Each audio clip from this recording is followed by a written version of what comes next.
Alors oui, je préfère vous prévenir, je vais vous spoiler l'intégralité des épisodes de Star Wars.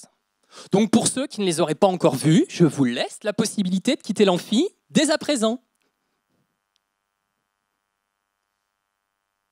Dans une galaxie lointaine, très lointaine, appelée la glande mammaire, les cellules vivent normalement en harmonie. Mais il arrive parfois que ce bel équilibre soit chamboulé par une perturbation de leur environnement ou par un problème venu de l'intérieur même des cellules. Un oncogène. Un oncogène, c'est l'altération d'un gène qui rend la cellule immortelle, qui se divise alors encore et encore. La cellule, ainsi devenue cancéreuse, n'en fait alors qu'à sa tête. Elle n'écoute rien de ce qu'on lui dit. Ça vous rappelle quelqu'un?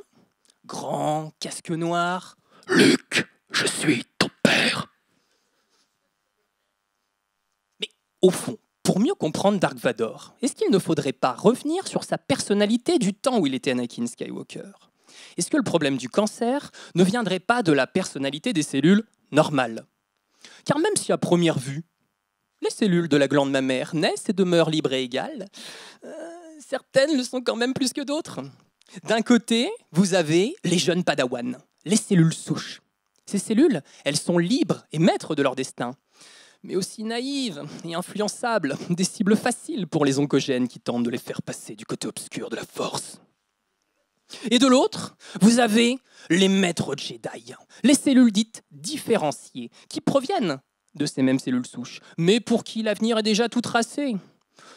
Elles ont de la bouteille, une forte personnalité, et pourtant, elles ne sont pas à l'abri d'une attaque des oncogènes, aidées par une bande de mercenaires. Identité, protéines. Nom, EMTTF. Mission, rendre les cellules malléables pour permettre aux oncogènes d'agir et les transformer en cellules cancéreuses. Notre hypothèse est que les oncogènes recrutent ces facteurs mercenaires pour manipuler les cellules différenciées, changer leur identité pour les transformer en cellules cancéreuses. C'est ce qu'on étudie au laboratoire. À partir de cellules de la glande mammaire, on introduit des oncogènes, ensuite on empêche le recrutement des facteurs mercenaires et on regarde si ces cellules deviennent cancéreuses.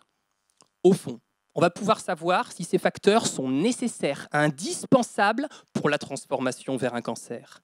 Et mieux, on pourrait ainsi le prévenir. Au final, dans notre histoire, Anakin ne serait jamais devenu Dark Vador. Et comme dirait Maître Yoda, le chemin vers le cancer, il faut explorer pour que du côté lumineux de la force, la cellule puisse demeurer.